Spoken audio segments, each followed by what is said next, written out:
Okay. So what I was saying is that the maximum that we can measure out of this scale would be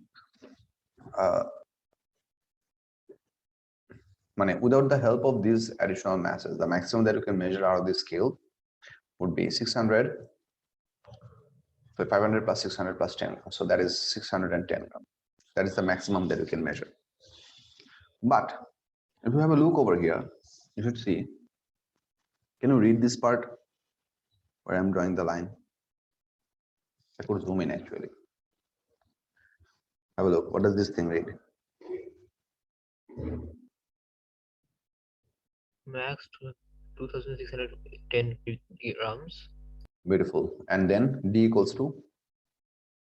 0.1 G. Good. This is the specification of this device. What they are trying to mean, the smallest gram or smallest fraction of mass that could measure out of this device is 0.1 gram. That is available from this tiny scale. Have a look. This tiny scale can measure to a maximum of 10 gram, whereas each gram is divided into 10 division. So from 0 to 1 you have 10 division, from 1 to 2 you have 10 division. So each of these small tiny movement of this small mass that can give you an increase or a fraction of 0.1 gram. So the smallest that you can measure is 0.1 gram. That's sort of like the precision of this device, sort of. The reason they have mentioned over here that the maximum is 2610 grams. So I just showed you that without the help of these masses, we can measure perfectly 610 grams. So where does this extra 2000 mass comes in? This extra 2000 gram can be achieved if we hang the biggest of this mass, which is right over here, on this hole. Do you see that there is a hole over here? Check this out. There's a hanging hole over here. Do you see it? Yes, sir.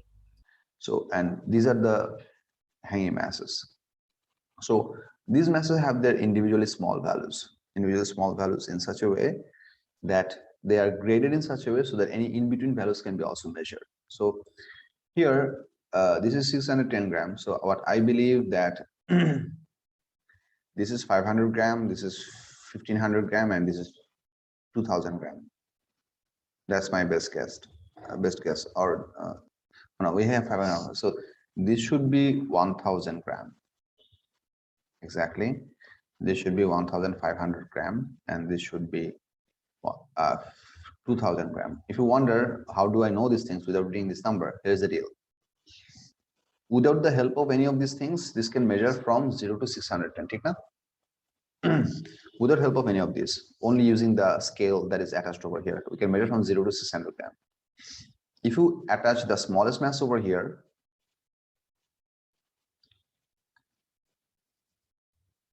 you're going to have a direct jump of 1000. No, I think I'm messing up somewhere. What is the it is 1500 high. So no, it is 500 high. 500, 1000.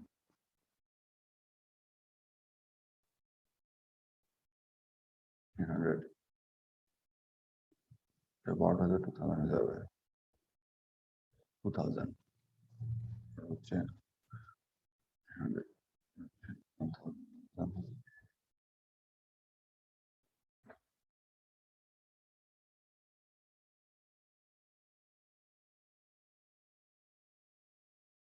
দাঁড়াও এই ছোট স্কেলগুলোর value actually আমি specifically বলতে পারতেছি না। Do they give us? This is actually selling stock, so they might actually tell us what are the small weights are. Triple imbalance. $8.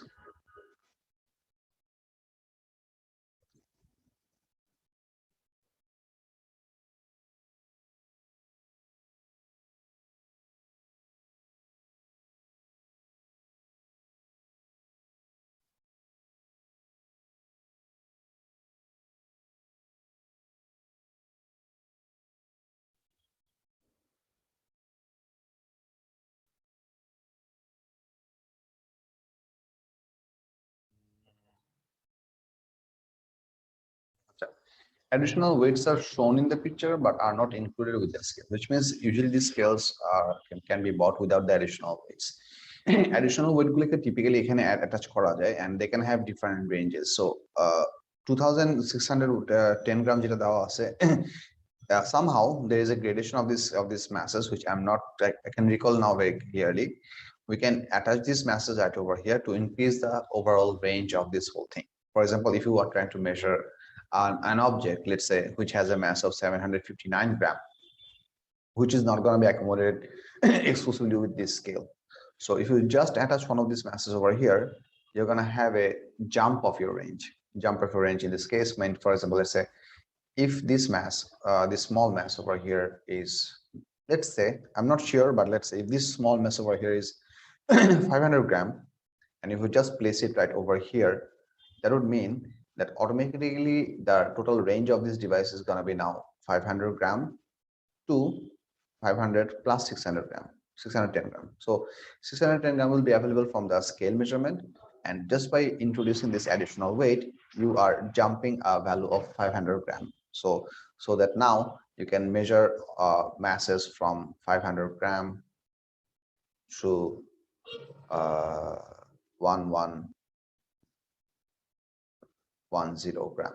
So you can measure objects within this range. So by attaching extra weight over here, you can actually measure bigger amount of weight. Typically, they are not, as for this vendor, they are not going to include this mass with this device, but it's possible to buy them without this thing. The other thing that I was trying to say, that every one of these devices actually come with a calibration screw. So let me show you that calibration screw. Calibration screw for this figure is this one. Let me tell you what this is. Or if I just try to go there, you can see that there is this extra knob over here. Do you see this? This one? This one is actually quite heavy metal screw, which can be screwed in or screwed out upon necessary, if necessary. The purpose of this screw is to calibrate this scale. Calibrating this scale means that over the time of usage, this device can lose some of its precision. Losing some of its precision means that, let's say, if we don't keep anything on this scale and place all of these sliding masses onto their zero mark, ideally this should become perfectly horizontal. That's supposed to happen. Let's say for some device, if it does not happen or somehow that balance is lost, we can rebalance it by sliding this mass out or in. Monokoro, let's say, let me just give an example. Let's say when nothing is placed over here, all of these sliding masses are placed at the zero mark. Let's say the left side has gone down. So we have everything in proper places. If I just draw a very rough figure of this thing, let's say this is our supporting point. Let's say there is nothing placed on this beam, but for some reason, the left side is below where our mark is supposed to be compared to the. So let's say this is our mark on the structure, but the beam has gone down. It necessarily means what? That somehow on the left side we have a bit more mass, or this left side of this whole supporting beam has become slightly heavier, or in other words, the right side has become slightly less heavier. Or in other words, I can say that if the left side has gone down without anything in the device, the anti-clockwise movement is bigger and the clockwise movement is slightly smaller. Does it make sense somehow? If the left side goes down without anything, then the anti-clockwise movement is bigger and the clockwise movement is somewhat smaller. Now, the purpose of this calibration knob is that if we now what we want to do, we want to make this left side a bit lighter, or in other words, we want to make this whole object's moment slightly less. This calibration screw, if we slightly put it inside means if we push it inward, then it's going to get closer to the center of gravity of this whole thing. And that's going to cause the center of gravity of that entire left side to move slightly to the left. And that's going to cause a smaller moment. Now, I have not yet talked to you for this chapter about the idea of center of gravity, which I'm going to cover just after a while. But for the timing, what I'm trying to propose you is that on the left side, we have an object which has some of its weight. This object is a complicated object. It's not a uniform geometric object like a sphere or a cube or cuboid, nothing like this. There are lots of different shapes and structures.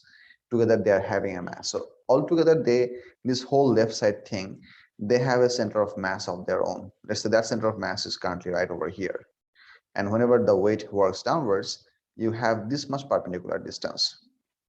Now, if I use this knob to push it slightly to the right, if I push this knob slightly to the right, then the mass would get closer to the center of gravity. So that center of gravity will actually get closer to the right. Now, if you wonder how does that happen, let me give a bit of an example, slight bit of an example. Let me give a bit of an example. Let's say this is a object, uniform object of 100 gram. এই অবজেক্টের centre of gravity আছে হচ্ছে এই জায়গায়, right? Just like over right in the middle. Now assume if I cut the object exactly in half and stack the left side on the top. So if I now have the two objects stacked like this, would the center of mass of this whole object still be on over here, or would it, what do you think?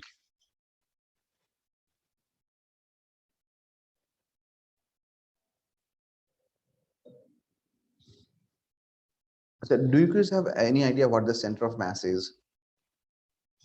If no, then so no, I'll explain to you. I know. Achha. Let me elaborate the idea of center of mass first.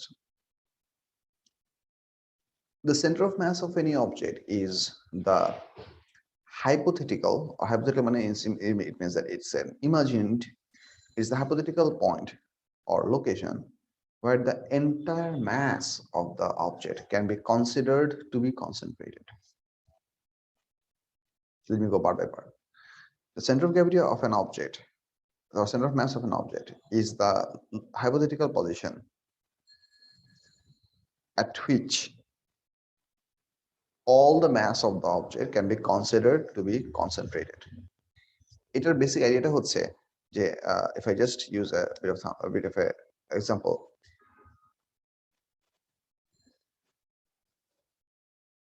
in physics, for the sake of generalization, or for the sake of easier explanation, we do a lot of generalization. Generalization means that we assume stuffs which are not true, but that reduces the complication of the scenario. For example, we consider gas molecules as particles. The theoretical definition for the word particle means it's a thing which has mass, but it has zero volume. That's a very commonly used hypothetical term that we use a lot. Particle. The word particle means it's a thing that has some mass, more or less, but it has zero volume. Now, zero volume means it has no dimension. Now, physically, if you wonder that would mean that objects should have infinite density. Quite difficult to visualize even, or I'm not sure if that any such thing actually exists. But is it logical to assume a gas molecule to be a particle? For example, if you consider the structure of a water molecule, we know from chemistry that water molecule is consisted of one oxygen atom and two hydrogen atoms connected with covalent bonds, which have a little bit of an obtuse angle of nearly 104.5 degrees. So that's the structure of a water molecule. We very well can see that here we have three spherical objects which are bonding like that. This is how we draw the bonding. But if we try to draw this in a three-dimensional shape, let's say this is the oxygen atom, which is pretty large. On one side, there is a bubble-like structure, which is also the hydrogen atom is bonded over here. Here we have the covalent 2 electrons. So this is the hydrogen, and on over here we have the other hydrogen. So this is how it looks like. So there is no reason that we should actually, I mean, there's no actual, it doesn't actually make sense to consider this whole thing. This is becoming a head. I don't know why. So there's no reason that we should be considering this as a particle. A particle means, a particle doesn't mean this. I mean, making a dot, giving a dot essentially gives it dimension, because if we zoom in, we can measure this, the area of this thing. So if we assume this thing as a particle, it means that we are assuming it has no volume whatsoever. But we do this for generalization cases. Similarly, if we have any size object, that can be myself, let's say more versus body, that can be the structure of a cubic mass or a brick or a table or a chair or a building or the entire planet or maybe the entire solar system. If you consider this whole of this mass, all of the mass of this of a certain thing, that thing can be big or small. If we squeeze all of these masses in a very single point such that the whole object behaves the same way. If you wonder, what does it mean the whole object behaving the same way? Here's what it means. Whenever we have an object, let's say this is a road, this is a uh, this is a, what is it called? This is a rectangular box. And if there is no friction, we can apply the force anywhere. We can apply the force here, here, here, doesn't matter. If there is no friction, the object is going to just slide forward. So that's achievable. But if there is friction, then we'll need to judge that where to applying force where gives us the best advantage. এটা নিয়ে আমি একটু পরে আবার আলাপ করেছি stability particle এটা নিয়ে ডিটেইলস আলাপ করব whereas if we have a spherical object, let's say this is a spherical object, this is a spherical object, so I'm drawing a circle because we're looking from the side and the surface is smooth, there is no friction. Try to understand, if we apply a force right over here, the most likely thing is that the object is going to start go forward and it's also going to start to roll, right? Because the force is applied at a bit angle. So this force is going to produce some moment for this perpendicular distance. Here's the force, here's the D. So this force into D is going to produce some clockwise movement, which means as the object will go forward, it's going to start to roll and move forward at the same time. It might actually slide across the contour surface. Whereas other than doing this, if we apply a force exactly along the midpoint of this sphere, we're going to have the object moving exactly straight. So applying the force in multiple different places can have slightly different complications, which we can avoid altogether if we assume, well, this sphere is not a sphere with volume, so that we have this kind of problem. Let's assume this is just a particle which is located exactly at the center right here. So all of this mass of this sphere is concentrated right here, and if we want to apply any force on this object, this is the only point where we can have to apply the force. That limits our option and reduces complexity. If you wonder how that can be logical, well, it is not entirely logical. The reason we usually do this because handling all the variables or all the problems of a certain scenario can prove to be a pretty difficult job. So what we prefer to do, we simplify the scenario. We simplify the scenario and handle the difficult problems first, and then we slowly start to add complexity. That makes understanding and analyzing the whole situation much too simpler, much too easier. I'm not simple, it makes it much too easier to perceive and handle. So that's the idea of generalization. So center of mass for an object is sort of that generalization. It means that the theoretical definition goes like this: if all the mass of an object is considered to be concentrated at a single point, that point is said to be the center of mass of that object. মানে একটা অবজেক্টকে যদি আমরা চিপে চুপে squeeze করে একটা zero ভলিউমের পার্টিকেলে convert করতে পারি, তাহলে ওই পার্টিকেলটা এক্স্যাক্টলি যে লোকেশনে লোকেটেড থাকতো সেই লোকেশনটাকে আমরা বলতেছি সেন্টার অফ মাস। আইডিয়াটা কি বুঝা গেছে? Yes, sir. ঠিক আছে। সো এখন মজার জিনিস হচ্ছে যে সকল অবজেক্ট হচ্ছে ভিভিড অবজেক্টের সেন্টার অফ মাস ডিফারেন্ট পার্টের ম্যাসের উপর বেস করে চেঞ্জ হয়। যেমন আমি কিছু তোমাদেরকে ইন্টারেস্টিং কিছু এক্সাম্পল দেখাই। আচ্ছা, before I go for this, finding out the center of mass and center of gravity are pretty much the same thing. Center of gravity basically means the location through which the weight works. Center of mass and center of gravity are the exact same thing. Center of mass is defined by its own definition, whereas center of gravity has a force-based definition, but physically they mean the same thing. I'm center of gravity definition to boli. So we use both of these terms, COM or COG, pretty commonly, and these are allowed acronyms in your syllabus, so you can use them in your actual writing in case you need them as a part of a sentence, not as exclusive phrase. Center of mass was defined as it is the if all the mass of an object is concentrated into a single point, the location where that point is located is what we call the center of mass. Center of gravity, on the other hand, is defined like this, that the point through which the weight of a body works, মানে যেই লোকেশনের মধ্যে দিয়ে একটা certain অবজেক্টের wait কাজ করে। এইটা এই কথাটার এক্সপেরিমেন্টাল একটা মানে ভিজুয়ালাইজেশন আছে, সেটা আমি একটু পরে দেখাচ্ছি। The location through which the weight of an object works, that is defined as the center of gravity of that point. Now, important for us to understand that how does the center of mass for large objects, which are essentially not particle, change? Let me give you some example. Objects which are perfectly geometric object. Perfectly geometric object means which has a definitive geometric shape. For example, if you consider a sphere, if you consider a cube, perfect cube, or if you consider even a cuboid. This is not a perfect cube, but assume it's a perfect cube. If you consider a cuboid, do you please know the difference between a cube and a cuboid? Yes. Okay, a cube has all of the side lengths equal, whereas the cuboid has the three sides unequal to each other, but still a rectangular type of object. Then if you have these are the three-dimensional examples, and then if you have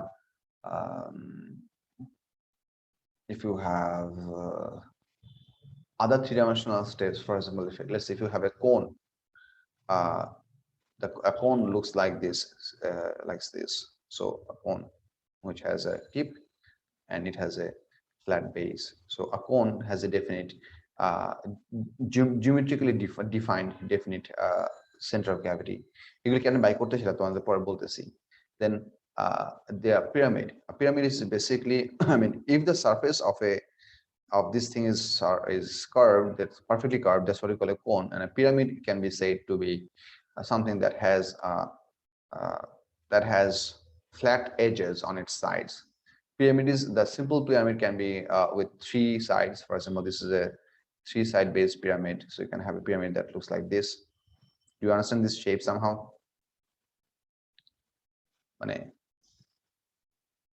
You have আচ্ছা, পিরামিডের শেপটা একটু তোমাদেরকে আমি Google থেকে দেখাই। পিরামিডটা actually আমার পক্ষে এঁকে দেখানো একটু difficult. Just give me a moment.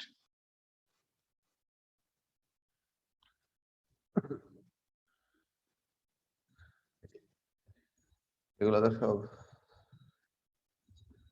Pyramid shape. এই যে এই টাইপের শেপগুলোকে আমরা বলি পিরামিড। পিরামিডের অনেকগুলো শেপ হতে পারে। এটা হচ্ছে তোমার করো, এটা হচ্ছে ট্রায়াঙ্গুলার পিরামিড, যেটার একটা মানে ফেসে একটা ট্রায়াঙ্গল আছে। এটা হচ্ছে রেক্টাঙ্গুলার পিরামিড, যার বেসটা হচ্ছে একটা রেক্টাঙ্গল, আর এটা একটা স্কোয়ারও হতে পারে। এটা হচ্ছে একটা পেন্টাগন, এটা হচ্ছে একটা হেক্সাগন, হেপ্টাগন, অক্টাগন, অনেক রকম হতে পারে। বেসিক্যালি আমাদের একটা ফ্ল্যাট সারফেস থাকবে যার অনেকগুলো এজ থাকতে পারে, এবং সেই ফ্ল্যাট সারফেসের সাথে অ্যাডজাসেন্ট সবগুলো হবে ট্রায়াঙ্গল। দেখো আমাদের বেস থেকে যেগুলো উঠতেছে উপরের দিকে, ভার্টেক্সে গিয়ে যে পয়েন্টগুলো মিট করতেছে সেগুলো হচ্ছে সবগুলো ট্রায়াঙ্গল। সো এজেস মানে border edge গুলো সবগুলো হচ্ছে triangle, whereas the base can have multiple different shapes but not perfectly round. এটা হচ্ছে pyramid shape, whereas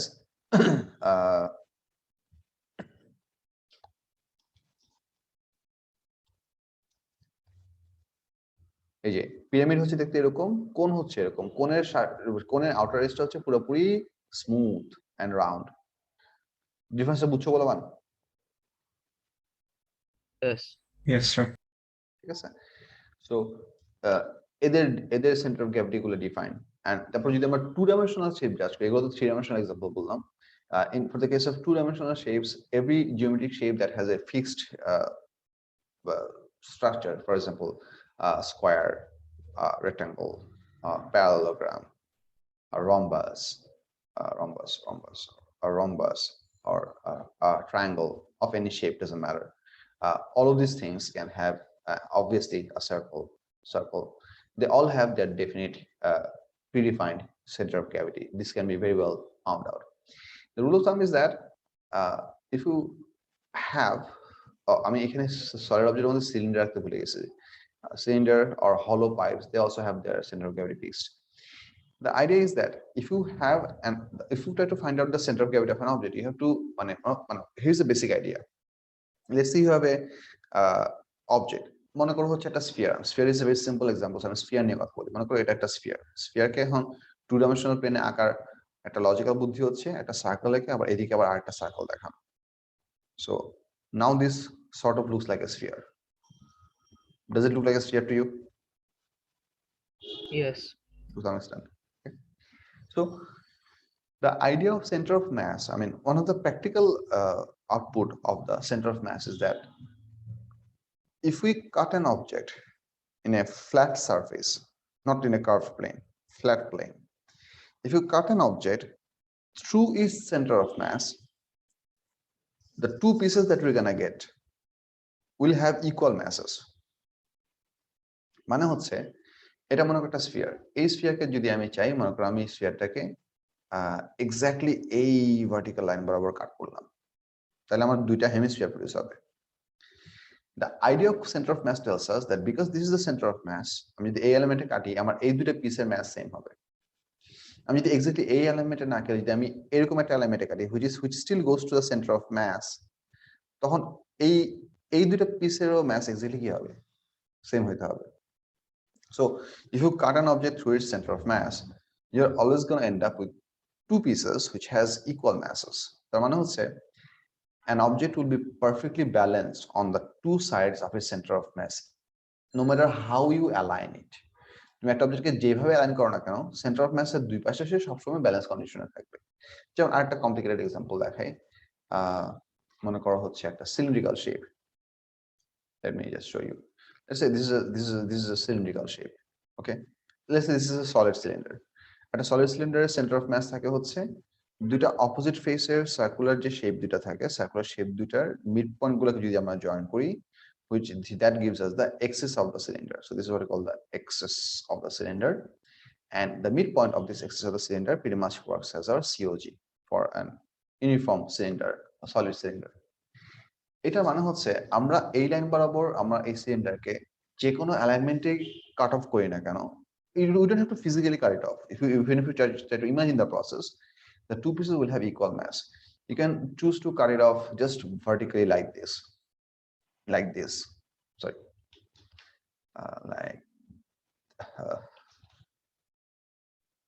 like this. You're gonna have two equal pieces. You can cut it along the axis, just like this. You're gonna have two equal pieces. If you choose to cut it off in an oblique way, let's say like this, তখন আমাদের এই দুইটা remaining পিসের mass কি হবে, exactly same হবে. So এটা হচ্ছে সেন্টার অফ ম্যাসের একটা practical output. This also brings us to the idea that if we hang some object, so try to understand this part. This is the next part of the understanding. If we hang some object from a single hanging point, then essentially the object will be automatically balanced. সেটা কিরকম, আমি একটা example দেখাচ্ছি. মনে করো এটা একটা কি আঁকবো, সিলিন্ডার আঁকি, সিলিন্ডার আঁকবো, ওয়্যার আঁকবো, একটা ফটো ফ্রেম আঁকি.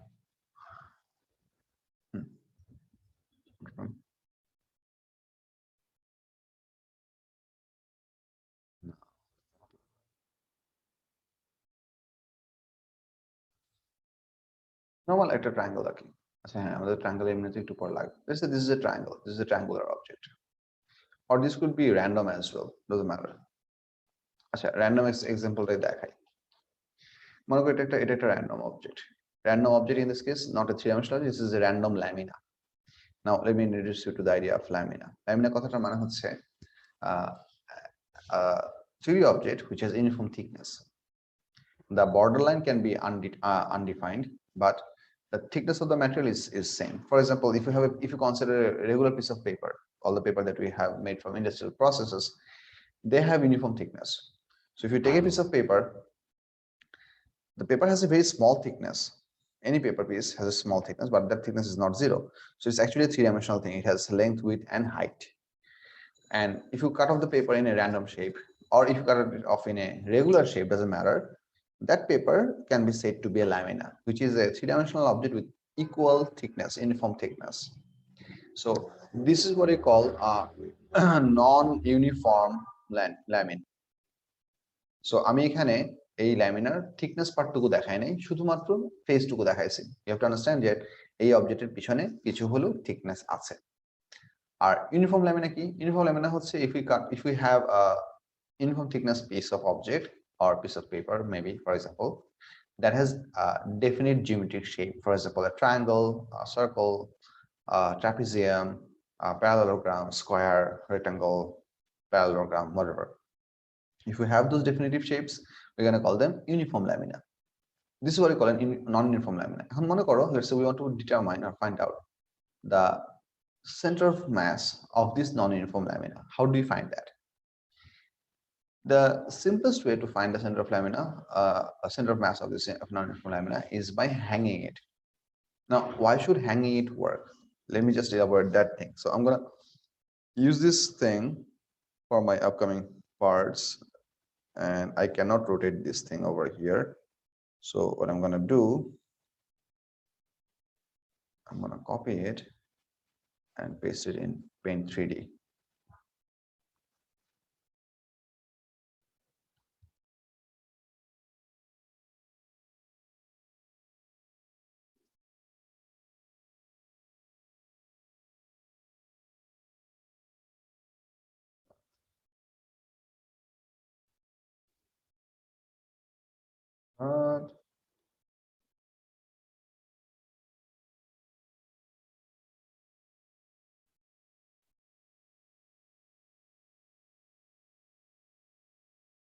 আমি এখানে পেস্ট করতে পারতেছি না কেন?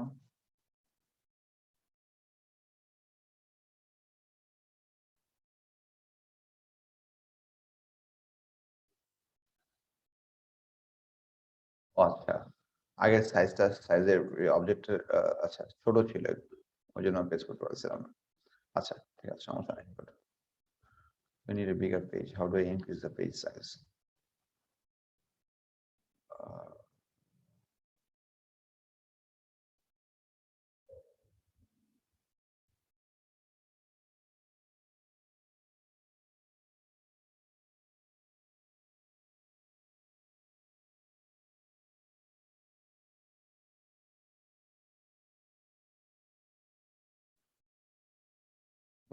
হ্যালো, সালাম আলাইকুম।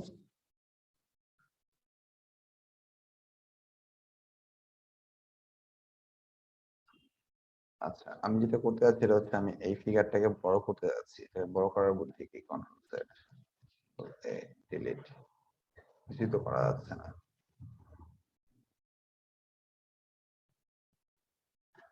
কিছু করা যাচ্ছে না কেন? আসসালামু আলাইকুম, রিয়াদ ভিতরে। হ্যাঁ, আমি ক্লাস দিচ্ছি।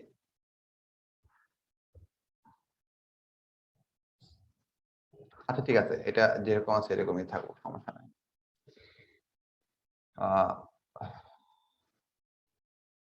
এটাকে আমি ঘুরাইতে পারবো না, রোটেট করতে পারবো না। আচ্ছা, আমি জিনিসটা বলতেছি সেটা বুঝাই।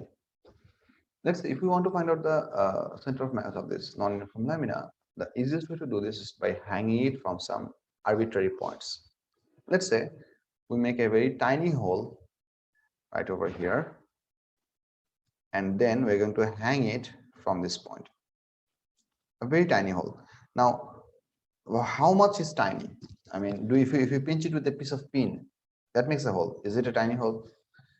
That hole size depends on two factors. First of all, it shouldn't be so big as to change the mass of the whole lamina significantly. মানে হচ্ছে আমি চাইলে এত বড় একটা চাঙ্ক কেটে নিয়ে একটা হোল করতে পারবো না. That would not be a tiny hole. And it needs to be at least big enough so that for the next part, what we're going to do, so in the next part, what we do, we hang the lamina from a stand. So let's say I'm going to draw a stand. So this is a stand right over here. Base of the stand is the stand actually. And from the stand, let's say we have a pin that is protruding out into the page. So this is the face view of the stand. And if I try to draw the side view of the stand, which looks like this. So this is the side view of the stand. There is a small pin that is clamped to the stand somehow, that is extending outwards like this. So this is that pin, which when seen from the face only appear to be a dot.